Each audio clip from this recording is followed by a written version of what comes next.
Price Lord everyone. The Bible is real ಸೀರೀಸ್ಗೆ ಸ್ವಾಗತ.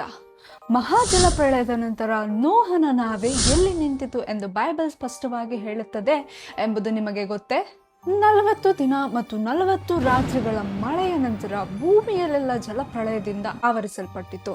ನೀರು ಇಳಿಯಲು ಆರಂಭವಾದಾಗ ಬೈಬಲ್ ಏನು ಹೇಳುತ್ತದೆ ಅಂದರೆ, ಆದಿಕಾಂಡ 8ನೇ ಅಧ್ಯಾಯ 4ನೇ ವಚನ, 7ನೆಯ ತಿಂಗಳ 17ನೆಯ ದಿನದಲ್ಲಿ ನಾವೆಯು ಅರಾರಟ್ ಪರ್ವತಗಳ ಮೇಲೆ ನಿಂತಿತು. ಇಂದಿನ ಟರ್ಕಿಯ ಪೂರ್ವ ಭಾಗದಲ್ಲಿ ಈ ಪ್ರದೇಶವಿದೆ. ನೋಹನ ನಾವೆಯನ್ನು ಖಚಿತವಾಗಿ ಕಂಡು ಹಿಡಿಯಲಿಲ್ಲವಾದರೂ ಈ ಪರ್ವತಗಳು ದೇವರ ನ್ಯಾಯ, ಕರುಣೆ ಮತ್ತು ಮಾನವ ಕುಲಕ್ಕೆ ಕೊಟ್ಟ ವಾಗ್ದಾನವನ್ನು ಇಂದಿಗೂ ನೆನಪಿಸುತ್ತವೆ. ಬೈಬಲ್ನ ಪ್ರತಿಯೊಂದು ಸ್ಥಳವು ದೇವರ ನಂಬಿಗಸ್ತಿಕೆಯ ಸಾಕ್ಷಿಯಾಗಿದೆ. ಮುಂದಿನ ಎಪಿಸೋಡ್ನಲ್ಲಿ ಮತ್ತೆ ಭೇಟಿಯಾಗೋಣ.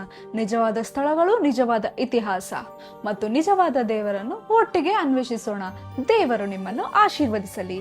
ಆಮೇನ್.